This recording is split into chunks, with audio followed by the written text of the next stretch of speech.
and brown sugar.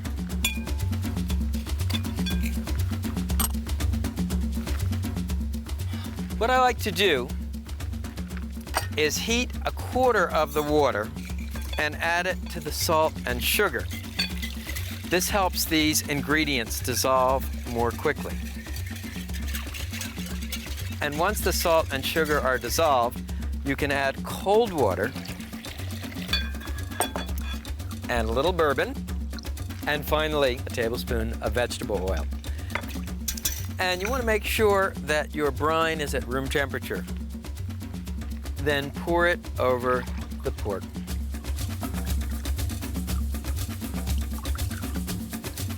Here's what your pork chops look like after they've been brined for 4 hours.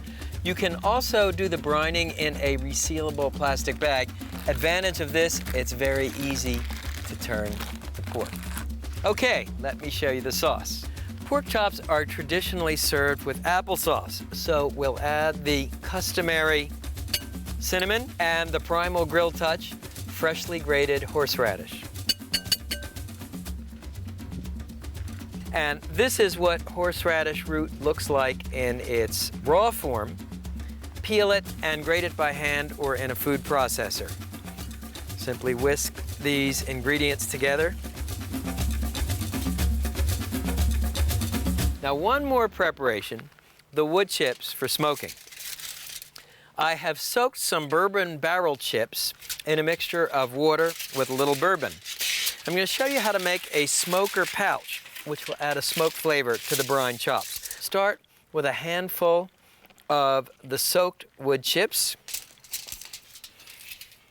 Then fold over the foil and pleat the edges to make a rectangular pouch. Poke a few holes in the top with the end of an instant read meat thermometer. So set up the grill for direct grilling and preheat it to high. Now, if you're using a smoker pouch, what you do is lift the grate, and actually you place it right under the grill grate directly over one of the burners. Or if your grill has a built-in smoker box, simply lift the lid and place the soaked chips in the box. And why do you soak the chips? Again, the idea is you want them to smolder and smoke, not catch fire. And of course, you remember the mantra of great grilling: keep it hot, 1 Mississippi, 2 Mississippi, ouch. Keep it clean with a stiff wire brush. And keep it lubricated with a folded paper towel dipped in oil and drawn across the bars of the grate. This prevents sticking and helps give you killer grill marks, of course, and if there's any debris on the grill grate, it helps you clean it off. Okay, so with the pork, you want to just sort of scrape off the flavorings.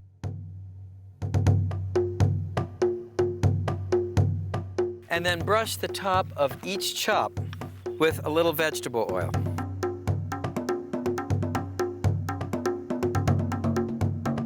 And now the moment you've been waiting for.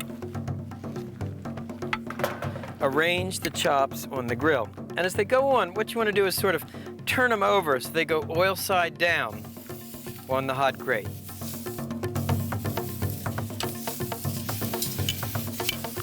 And as we always do on Primal Grill, arrange the chops so they're all running the same direction. This helps them cook more evenly and again, makes you look more professional. Remember our rule of palm. That says if you're grilling something thinner than the palm of your hand, you can leave the grill lid open. If you're grilling something thicker than the palm of your hand, like these chops, you want to close the grill lid. That will keep the heat in. Cooking time on these chops, about 4 to 6 minutes per side. Remember, after 2 minutes, we'll give each chop a quarter turn to lay on that handsome crosshatch of grill marks.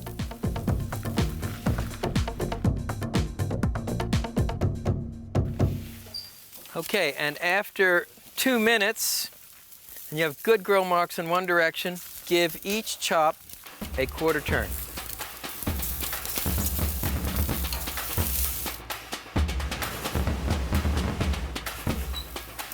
And once the chops are grilled on one side, check it out, turn them over.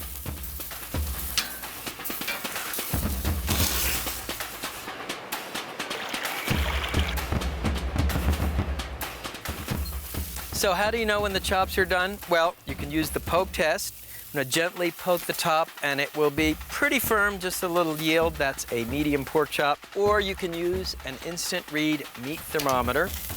Insert it through the thickest part of the chop. Through the side, you're looking for 160 degrees. Bingo. And look at these pork chops. Bourbon brined pork chops with volcanic applesauce. Let's see how we did. Pork chop, volcanic applesauce.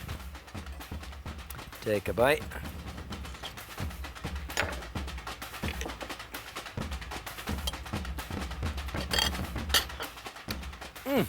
Oh man, this is so moist. You know, the other nice thing about a brine is that it adds an extra dimension of flavor. And of course, there's the wood smoke. So the next time you want really moist pork chops, remember the bourbon brine.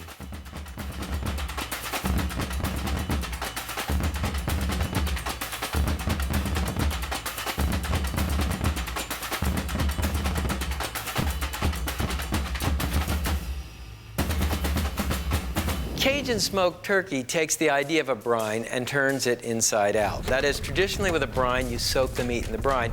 What you do in this instance is you create a brine-like liquid and inject it right into the meat. There's another food that's notorious for drying out on the grill: turkey.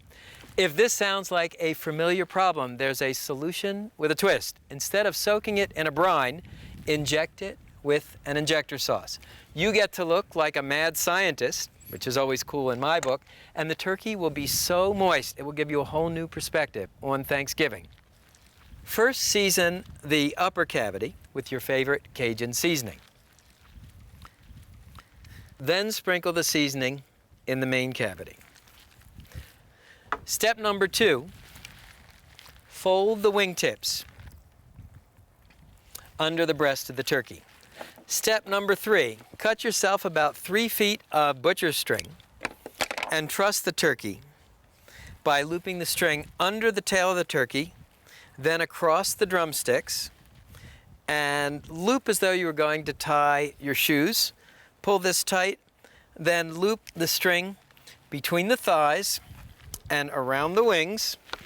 Make a double loop, 1, and come through again. This is a surgeon's lock knot, and pull this tight, and at the same time pull the skin from the neck under the string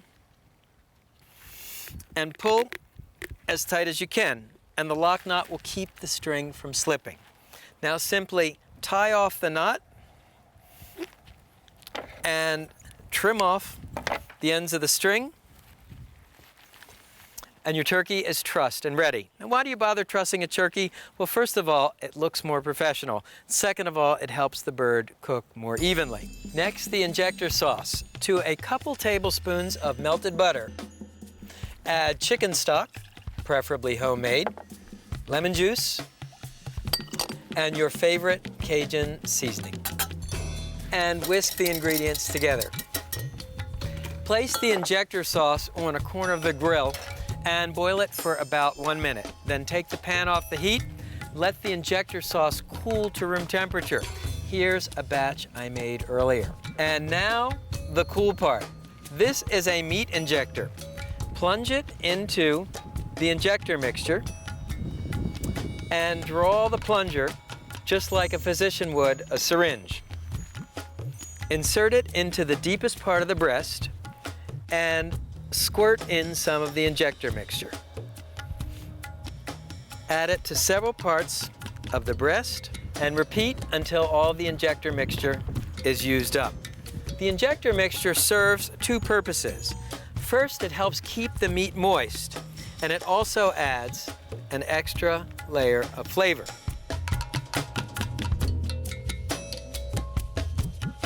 One final preparation: brush the outside of the bird with melted butter. And season the outside of the bird with coarse salt and freshly ground black pepper. So light your charcoal in a chimney starter, and you can use either a piece of crumpled newspaper or a paraffin starter. You'll notice I'm using natural lump charcoal. Ignition time is about 20 minutes, and of course your chimney would actually be positioned in the grill. Now, set the grill up for classic indirect grilling. Mound of coals on one side, mound of lit coals on the other side, a row of drip pans in the center. So all you need to do is put the turkey on the grill, and it goes in the center over the drip pan. And then, in order to give you that authentic smoky barbecue flavor, these are maple chunks, which I've soaked in water to cover for about an hour. Place a couple of the maple chunks on each side of the grill on the mound of coals. Of course, you soak the wood so that it will smolder and not catch fire. Close the grill. You want the vents wide open to start with. This is a 12-pound bird. It will take about 2 to 2.5 hours to cook. Ideal cooking temperature, 350 degrees. Well, it's been 2 hours, and I've been basting conscientiously with melted butter once every 20 minutes. Let's see how we did here. My God, look how beautiful that is. So we can baste one more time with melted butter. Always use a natural bristle brush for basting.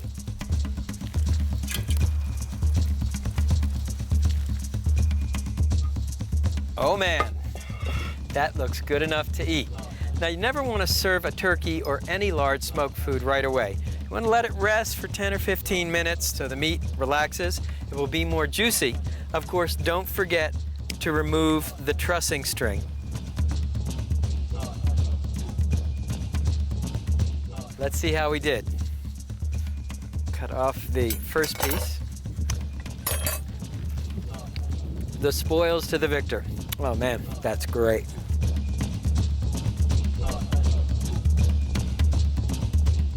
If you love spice and smoke, you're gonna love this bird. Turkey with Cajun injector sauce, because sometimes the best way to brine is from inside out.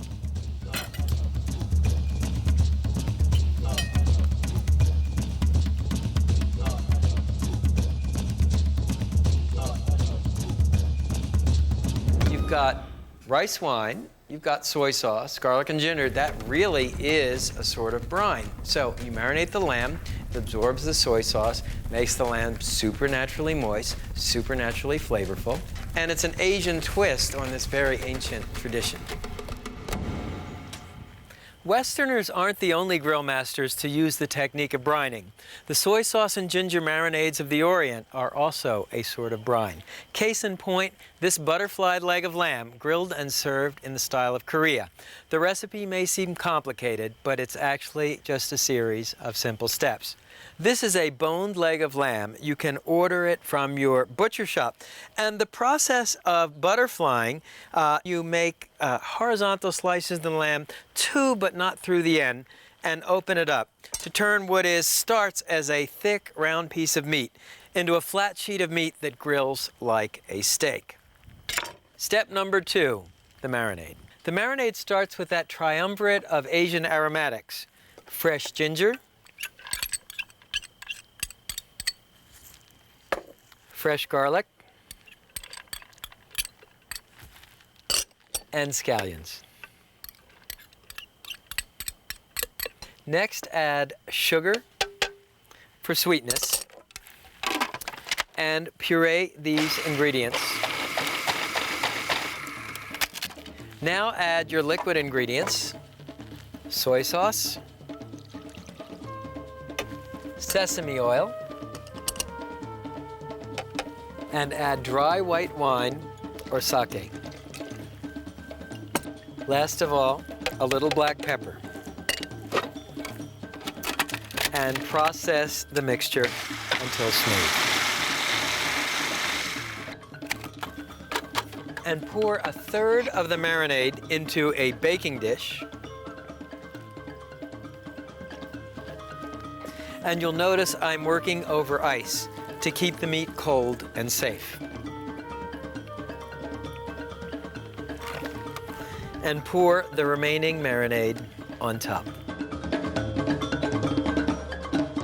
Marinating time is at least 4 hours or as long as overnight. The longer, the richer the flavor.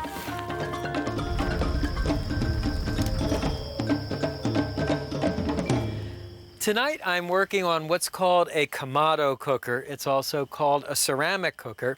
It originated in Asia. And the cooker has these thick ceramic walls, which are great for holding in the heat and moisture. Also has these large vents at the bottom and top, which enable you to go from a very low heat to a very high heat in a matter of minutes. And we'll cook the lamb in a two-step process. First, searing it on both sides over a high heat, and then I'll bank the heat way down and we'll slow roast it until medium. Here's the lamb, and we'll arrange it on the grill. You'll open the bottom vent wide for maximum heat. Remember, always more oxygen, more heat, less oxygen, less heat. We'll sear the lamb on one side first, and actually you can just rotate it around so it sears evenly. Searing time about 3 to 4 minutes, then we'll turn it over, sear the other side, then close the lid, close down the vent holes so it slow roasts over charcoal. Once the lamb is seared on the bottom, you can turn it over and sear it on the other side. And if the heat gets too ferocious, all you need to do is close that vent a little bit. Idea here is we sear in the juices, then lower the heat to cook the lamb through. Once the bottom of the meat is seared, close the kamado cooker, close down the vents to obtain a temperature of about 325 to 350 degrees. This process is more akin to indirect grilling. Cooking time will be about 30 minutes. Meanwhile, let me show you how to make the sauce. Like most Korean sauces, this one features a contrast of sweet in the form of sugar, salty in the form of soy sauce, and nutty in the form of sesame seeds. For another touch of sweetness, add chopped Asian pear, sake or rice wine, and black pepper, and finely chopped scallion. Now whisk the ingredients together until the sugar is completely dissolved.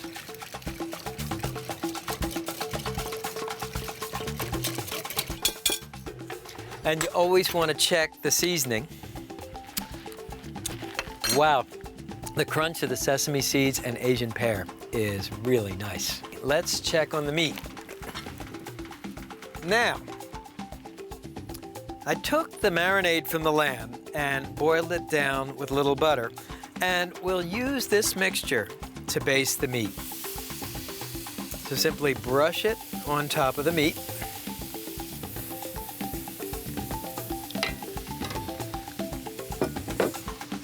We'll continue cooking the lamb for about another 15 minutes. The lamb should be done. And it sure looks done. 2 tests for doneness. The poke test, it feels firm to the touch. And of course, you can use your instant read meat thermometer just to make sure. Into the thickest part of the lamb, we're looking for about 160 degrees. Tent it with foil. Meanwhile, let's grill the Asian pears. You can brush with a little bit of that lamb basting sauce. Give each pear a quarter turn. Grill marks, grill marks. It's all about the grill marks.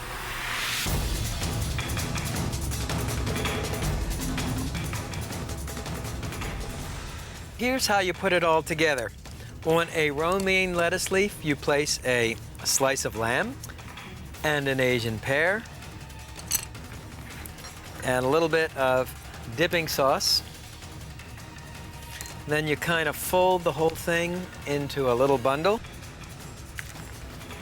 The combination of lamb and Asian pear is a knockout.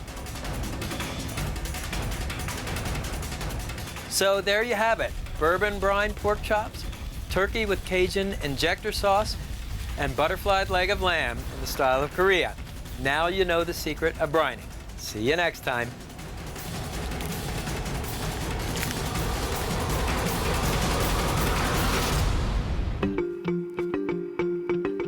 Brining, or pickling as it was called in Shakespeare's day.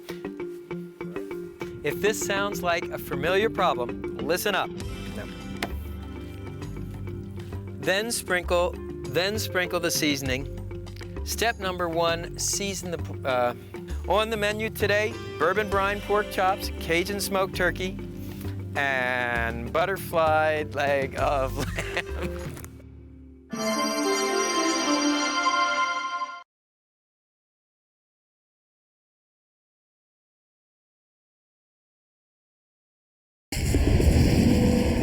Smoked duck with Chinese seasonings, a great flavor from the Far East.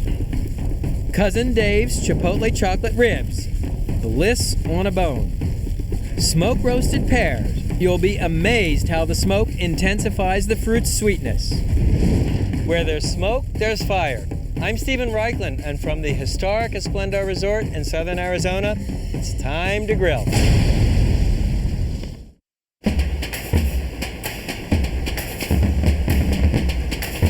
Spice may give barbecue character, but smoke is its heart and soul. What you may not realize is how universal smoking really is.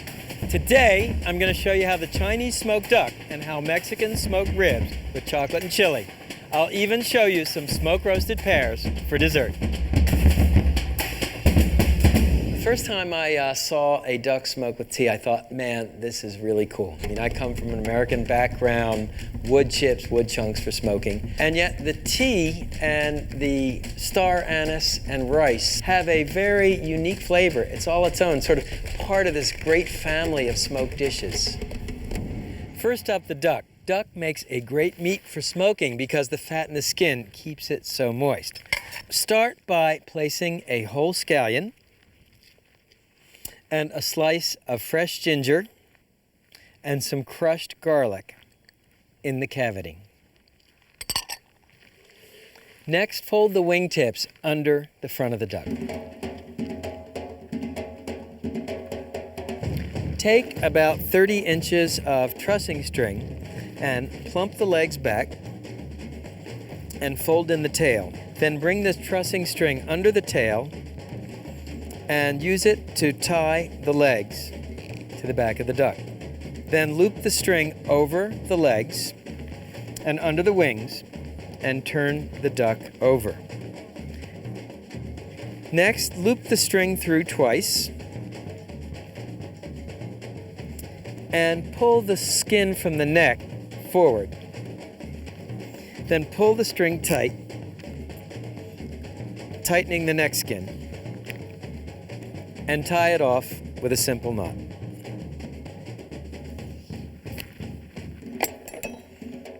Cut off the ends and any excess neck string, and your duck is trussed and ready for smoking. Now, why do you bother trussing the duck? Well, first of all, it gives it a more pleasing form, and this also helps it cook more evenly. The next step is with a sharp implement like a carving fork to prick the skin all over. And the idea here is to prick the skin, but not the meat. This helps drain out the excess fat.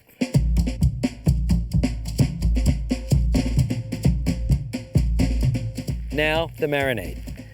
The marinade starts with soy sauce and honey and sesame oil.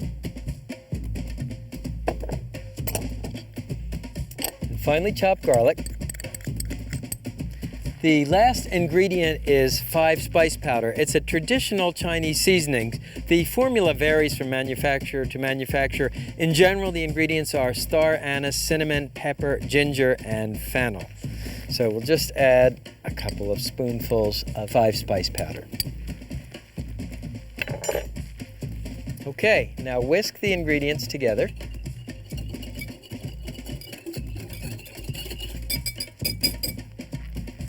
And pour them over the duck.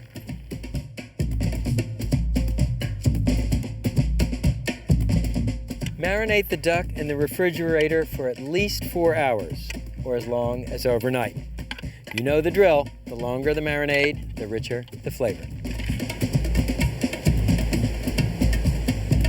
In the West, we do our smoking with wood chunks or chips, hardwood chips. In China, they use a mixture of black tea, rice,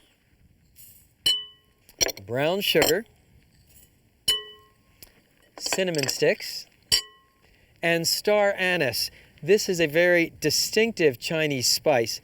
It has a kind of smoky, licoricey flavor, and it grows in southeastern China and northern Vietnam. So add the star anise.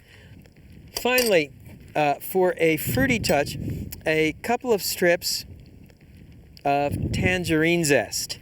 And the zest, as we've said before, it's the oil-rich outer rind of the fruit.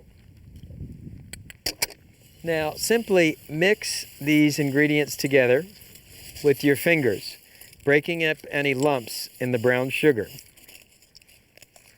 and place them in a cast iron skillet or aluminum foil drip pan.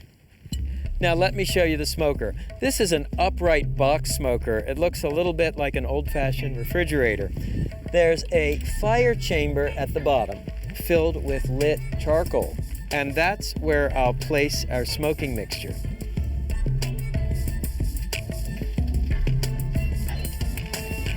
The top section is the actual smoking and cooking chamber. You can see there's a drip pan at the bottom. You want to fill that with water. The water keeps the dripping duck fat from burning, and it also creates a moist environment, which will keep your duck moist. Now you put the duck in. This one marinated overnight. Then close the door, and the way you control the heat is by opening and closing these vents on the side of the firebox. Open gives you more oxygen, more heat. Closed, less oxygen, less heat. You can also use this damper on the chimney on top to help you control the heat. We're looking to cook the duck at about 275 degrees for about 3 to 4 hours. And this smoke is incredibly fragrant. You really get the star anise and the cinnamon.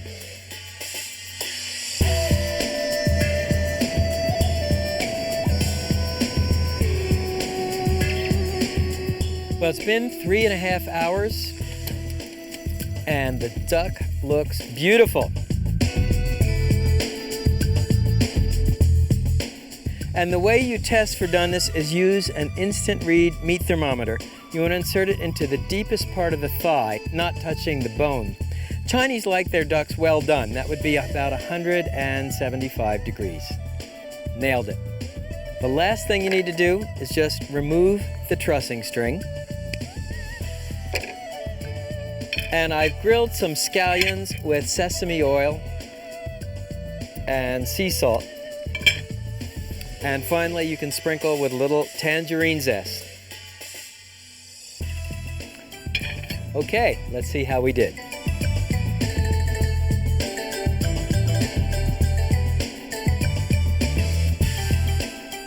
You know, the garnishes don't have to be real fancy. Just take a bunch of scallions, little sesame oil, salt and pepper, and grill the scallions. Great flavor. Takes 2 minutes to do. All right. That is incredible. And if you're used to the American hardwood smoke flavor, this star anise cinnamon rice tea smoke will come as a revelation. Chinese smoked duck, because sometimes to get a great smoke flavor, you have to go halfway around the world.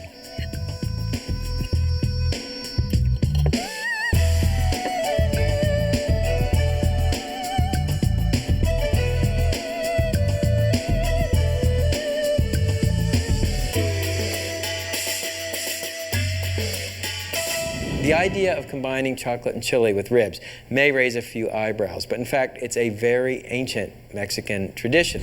The recipe for the ribs actually comes from my cousin David Reichland, who's a professor of anthropology at the University of Arizona in Tucson. I find it absolutely extraordinary in my family that, you know, there's not one but two Reichlands who have kind of found this passion for barbecue. Chocolate may seem like a strange flavoring for pork ribs, but centuries ago the Aztecs combined it with chiles to make sauces and even hot chocolate. The combination lives on today in Oaxaca's famous mole. That's the inspiration of our next dish, Cousin Dave's chocolate chipotle baby backs. And it all starts with the most tender and best marbled cut of all, the baby back rib. Now, the baby back is actually cut from right next to the backbone. We have a saying, high on the hog. Generally, the cuts of meat that came highest up on the hog were the most tender and the best marbled. The first thing you want to do is remove the membrane. Technically, it's called the pleura. Many times when you buy ribs, it will be removed, but if not, simply pry it off with your instant read meat thermometer. These ribs, in fact, have had the membranes removed. Step number 2, the marinade. The marinade starts with finely chopped onion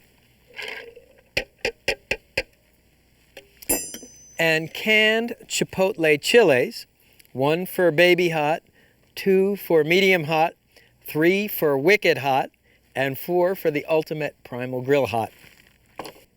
Chipotles are smoked jalapeno chilies, and by the way, they come available both dried and canned. This is one of the rare instances where I actually prefer a canned food because the chilies come in a spicy sauce called adobo. Next, add finely chopped garlic and chopped fresh cilantro. Now hold back a little bit for garnish. And Mexican chocolate or bittersweet chocolate, finely chopped. Next, add lemon zest, that's the oil-rich outer rind. Remove it with a vegetable peeler. And brown sugar, chili powder, salt, lemon pepper, and a little bit of vegetable oil. We are not talking here about a mild-mannered seasoning. Puree these ingredients to a paste, which might be described as liquid hellfire.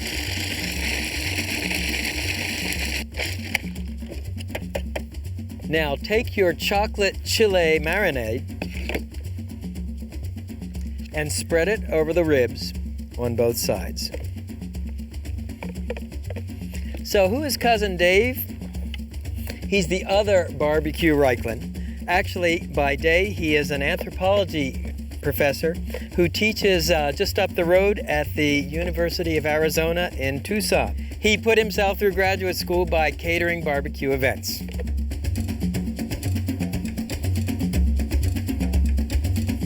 Marinate the ribs in the refrigerator for at least 4 hours or as long as overnight.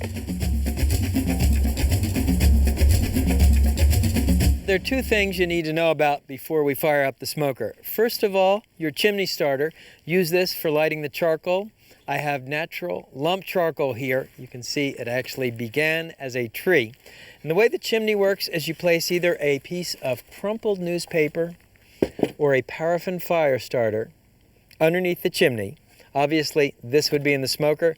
Light it, and in 20 minutes, you'll have glowing coals. The advantage of using a chimney is that the metal shape funnels the heat upward, so the coals light uniformly. Second step, I have some oak wood that I've soaked for about an hour in beer. Now the smoker. This type of smoker is called a water smoker. The bottom piece is the fire chamber. So what you do is dump out your lit charcoal. Next, put in place the actual smoke chamber. It's a cylindrical piece that fits like this. And what I'll do is I'll open this door here so you can see what I'm doing. Now the reason it's called a water smoker is you place a large water bulb in the center of the smoker, and you actually fill it with water. Or once again, you can use beer. The first cooking rack goes right over the water pan, and the second rack goes at the top of the smoking chamber. Let me get the ribs. When you put the ribs on, always make sure the concave side, the rounded side, is up. That way, as the ribs cook, the melting fat will baste the meat. Now, I also have a batch of charros, Mexican barbecued pinto beans. The recipe is on our website. We'll smoke the beans as well. Take a couple of your soaked wood chunks and place them on the coals. And when you do so, don't drop them from up high because you'll stir up ash. You actually want to lower the chunks right on the coals. Then close the door and place the lid on the smoker and adjust the vent holes, open at the top, open at the bottom, to obtain a temperature of about 250 degrees. Cooking time for these ribs, about 3 to 4 hours. If it gets too hot, just simply close these vent holes a little bit. And what you'll need to do every hour is replenish the charcoal in the wood, opening up this door to do so.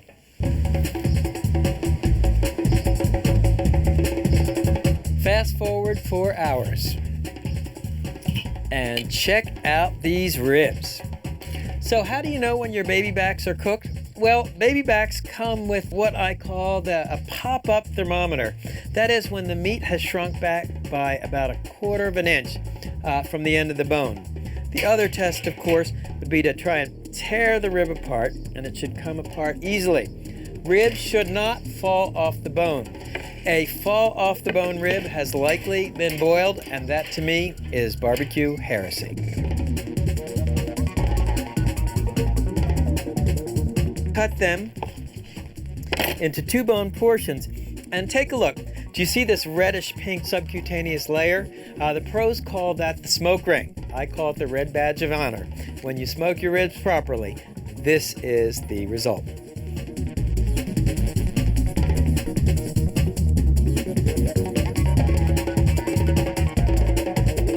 So you can see these ribs are tender but not soft.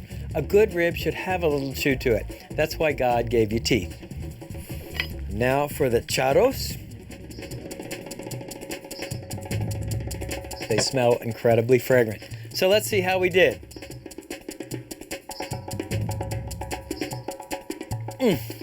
This is bliss on a bone.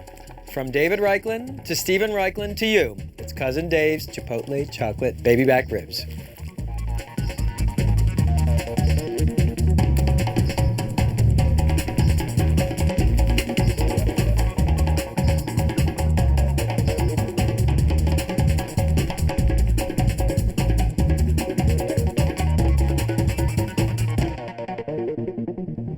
I'm a great fan of smoke-roasted desserts. The smoky flavor from the smoldering fruit wood helps bring out the sweetness of the fruit. Use the right amount of wood smoke and you bring out the fruit flavor. Use too much wood and you overpower it. Grilled fruit is a popular dessert in Southeast Asia. Our last dish takes the idea to its ultimate extreme. Smoke-roasted pear stuffed with walnuts and ginger. You'll be amazed how the smoke flavor brings out the sweetness of the fruit. Step number 1, roll up some aluminum foil to make a foil grill ring. Step number 2, take a ripe Anjou or Comis pear, and with a paring knife, cut off the top to make a sort of cap. Step number 3, using a vegetable peeler, remove the core and seeds from the pear. This dish is a variation on a baked apple, and you could, of course, smoke roast an apple in the same way. Once the seeds are removed, rub the cap of the pear with lemon and squeeze a little juice in the cavity. That will keep the fruit from discoloring. Next, the filling. The filling starts with cream cheese at room temperature. To it, add brown sugar, finely chopped walnuts, finely chopped fresh ginger, grated lemon zest, cinnamon, cloves, and nutmeg. Then, with a wooden spoon, cream the ingredients together.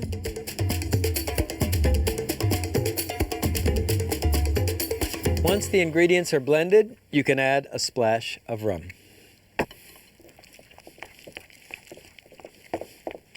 Now, there are two options for filling the pears. One, you can take a couple of spoons and spoon the filling into the cavity. Or, if you have a lot of pears to stuff, take a heavy plastic bag and put it in a glass, then spoon in the filling.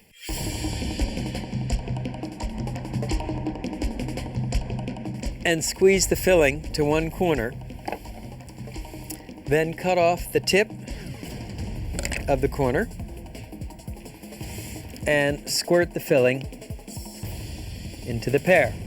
It's sort of a rudimentary pastry bag. Then put the caps back on, and the pears are ready for smoking. Let me show you how to set up the grill. So I've lit a chimney starter's worth of lump charcoal. And what you want to do is set up the grill for classic indirect grilling. That is coals in the sides and place the grill grate on the grill.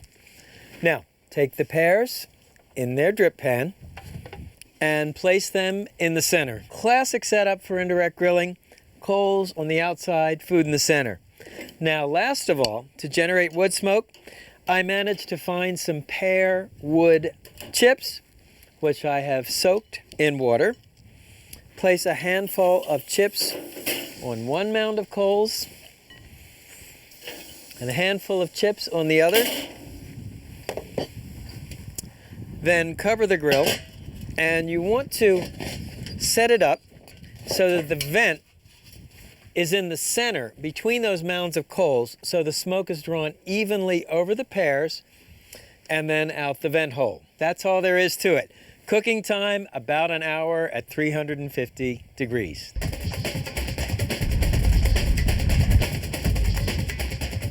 It's been an hour, and the pears look cooked. But to test, gently squeeze the sides. They should be softly yielding. Bingo.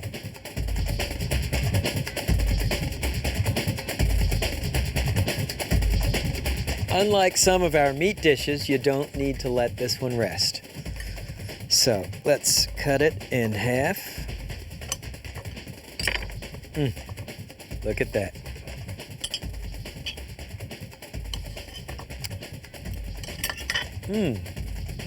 The combination of pear, walnut, and ginger is fantastic.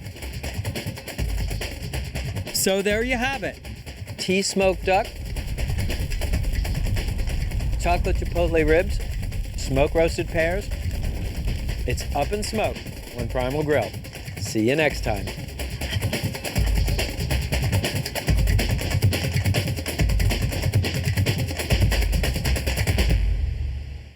Spice may give barbecue character, but smoke is its... Chocolate may seem like a strange flavoring for... Grilled fruit is a... Our next dish... Sorry, our last dish... This dish... I'm probably going to need about 8,000 of these. I hope it's okay.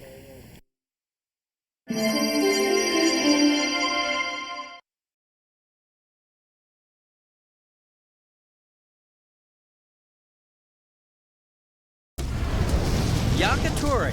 For really big flavor, think small. Malaysian spatchcock chicken, sweet, fiery, and roaring with spice.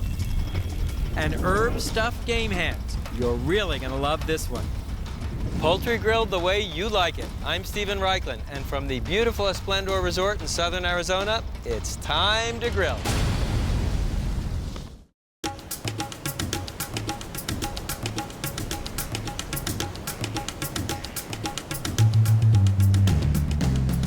Grilled chicken ranks among the world's most popular barbecue. Today, I'll show you how bird meats grill in 3 Planet Barbecue hotspots.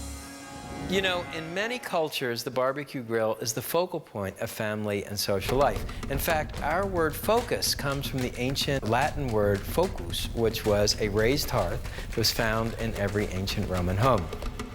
Japanese grill masters believe that good things come in small packages.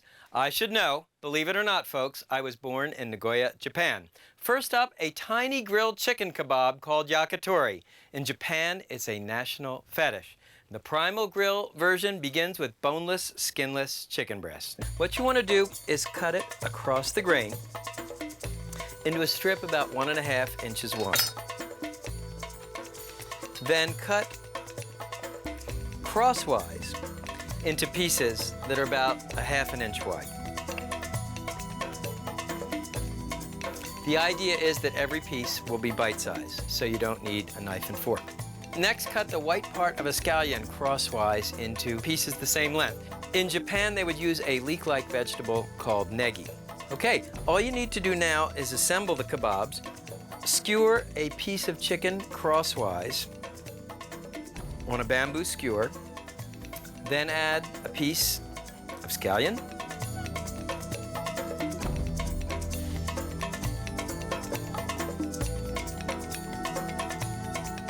and when you skewer the yakitori, you want to come right up to the end. Sometimes you'll see people make kebabs like that, but when you go to eat it, all you do is poke a hole in the roof of your mouth.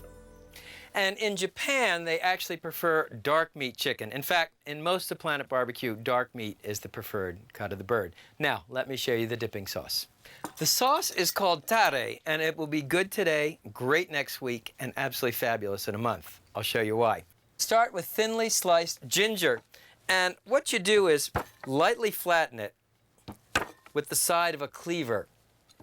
That helps extract the ginger juices. So add the ginger to the pot, and then do the same with fresh garlic cloves, just lightly flattened. Then finally, the white part of the scallions.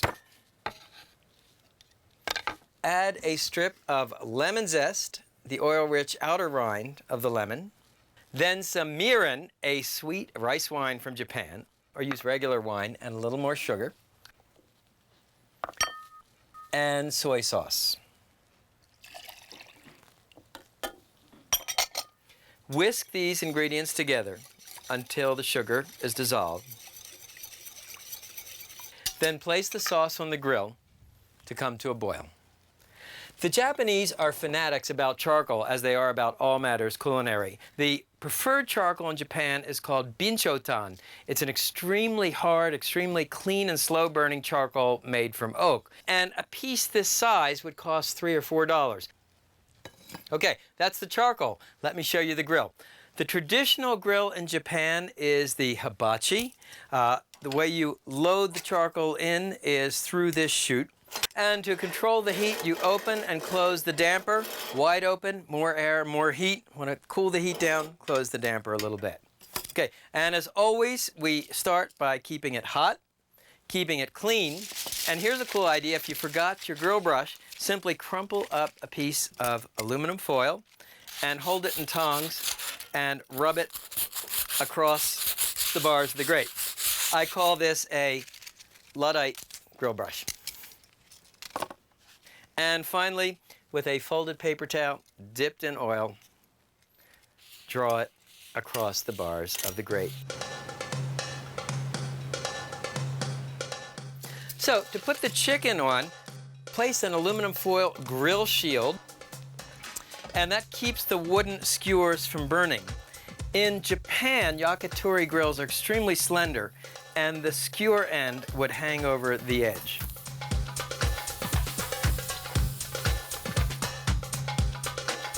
In Japan, yakitori bars are true neighborhood fast food joints. Many are found in subway stations. Salarymen will come for a few kebabs and a couple of beers before the long commute home. Yaki means grilled or roasted, by the way, and tori means chicken. So once the yakitori are browned on the bottom and turn opaque on the edges, you want to turn each one over. Cooking time is quick, just a couple minutes on each side. You can see that tare sauce has reduced to a thick, syrupy dipping sauce. What you want to do is dip the partially cooked yakitori in the sauce. It's very important to wait until both sides are browned so you don't contaminate the sauce with raw chicken. And what will happen in a Japanese yakitori parlor is each time you dip a chicken skewer in the sauce, you add extra flavor. So at the end of the day, they'll add more soy sauce, more sugar, more mirin. And in some famous yakitori parlors, the tare sauce can be months or even years old.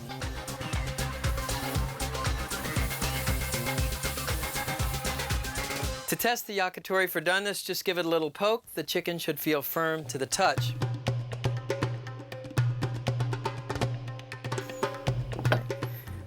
Here's that sauce. You can sprinkle the yakitori with sesame seeds and little chopped scallion green.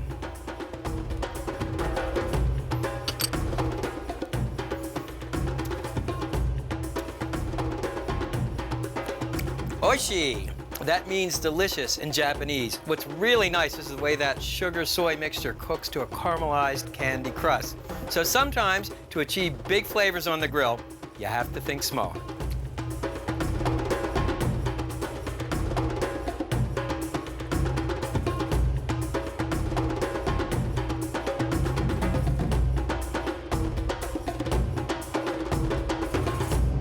The art of barbecue really boils down to two things. It's seasoning the meat so that it's explosively flavorful and cooking it to the degree of doneness that you desire.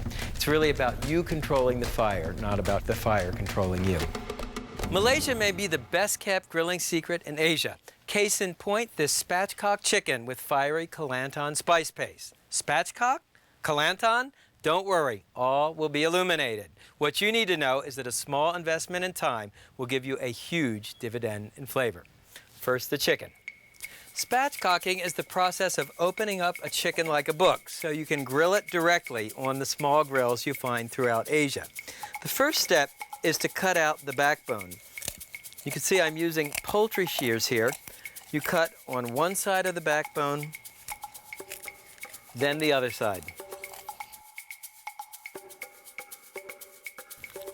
Open up the chicken, and using a paring knife, make a cut along the breastbone. And break it down on one side, then the other side, to reveal the breastbone. And pull it out, as you see here. You can just take a little nick with the knife. So now you've opened up your chicken. Next step is to make a slit in the thin skin between the thigh and the breast. Then slip the end of the drumstick through the thigh and pull it forward. Now turn it around and do the other side the same way. Tuck the wing tips under the wings. And finally, any little pieces of bone sticking up, you can trim them off with poultry shears. So there's your spatchcock chicken. And the beauty is now you can cook a whole chicken using the direct method. Remember, in Asia, they don't have our big grills with our covers for indirect grilling. Okay, we wash my hands. Always important to do when you're handling chicken. Now the Kelantan marinade. It starts with toasted coconut and fresh lemongrass. And this is what a fresh lemongrass stalk looks like. It's an herb used throughout Southeast Asia, has a lemony flavor, kind of an herbal lemony flavor, no acidity. What you do to prepare lemongrass is cut the top half to third, and then the part you actually use is this fragrant core in the center. So next, add thinly sliced fresh ginger or galangal, and elephant garlic or regular garlic, thinly sliced shallots, and jalapeno chilies. The spices are 3 ground coriander, ground cumin, and ground turmeric. And finally, a coarse salt. Now, puree the ingredients to a coarse paste. Whenever you work in the food processor, you start with your solid ingredients, and once they're ground together, then add your liquid ingredients. Last of all, add vegetable oil and a little water to help form a paste.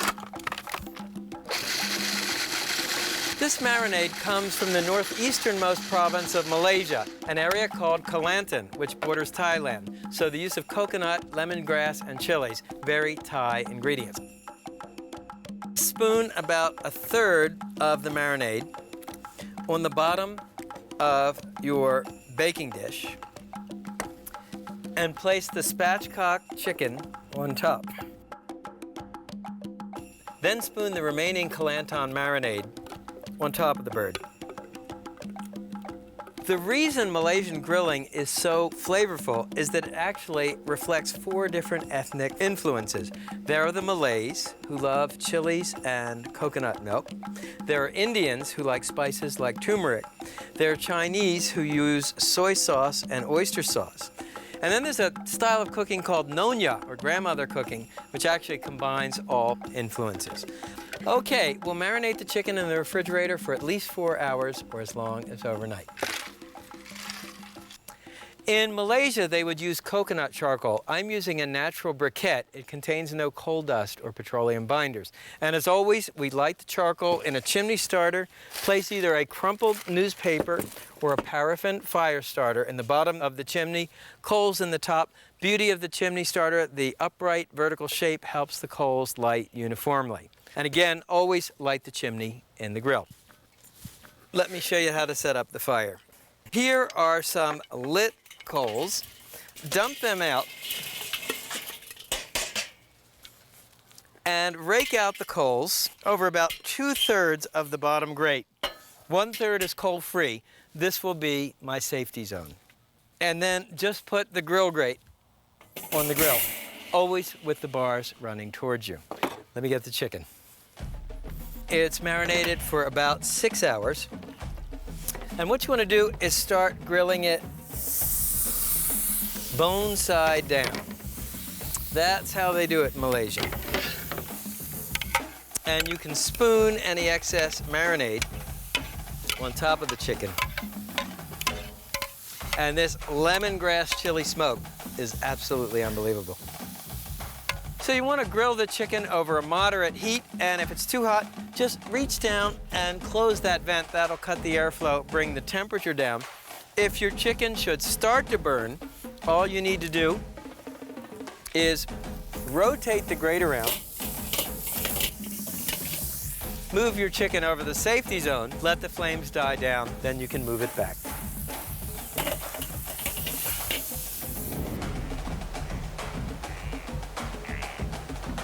After 15 minutes, you want to turn the bird over. Grill it for another 15 minutes. Now this side you really want to watch because it's skin side down. There will be some dripping fat. You can get some flare-ups. So to check the chicken for doneness, just slide it over to your safety zone. And then you want to insert the instant read meat thermometer in the deepest part of the thigh. You're looking for 165 degrees. We've got it. I'll just transfer the spatchcock chicken to a platter. Sprinkle it with some toasted sesame seeds.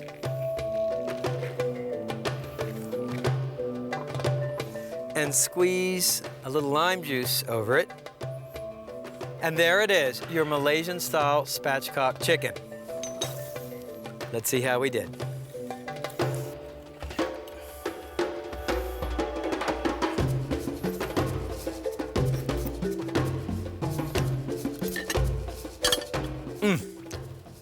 This is great. You got the lemongrass, you got the coconut, it's a little sweet, it's a little tangy, and it's a little fiery. So there you go. From Malaysia to Primal Grill to you, it's spatchcock chicken on the grill.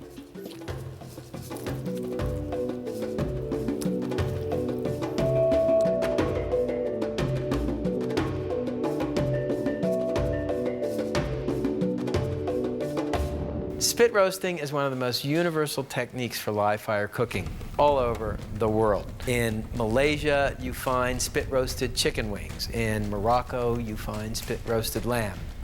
In France, you find spit roasted chickens.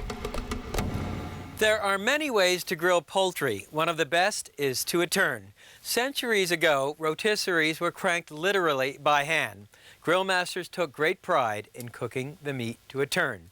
Which brings us to our final dish, herb-stuffed spit roasted game hens. Let me show you how to get from here to here. What makes these game hens so incredibly succulent is that you put the stuffing right under the skin. To start, insert your forefinger under the skin and loosen it first from the breast, then come around and loosen it around the thigh and the drumstick. This feels extremely weird the first time you do it, but with a little practice, it will become second nature. So the game hen is ready for stuffing. Now, let me show you the herb filling. Start with about a cup of your favorite chopped fresh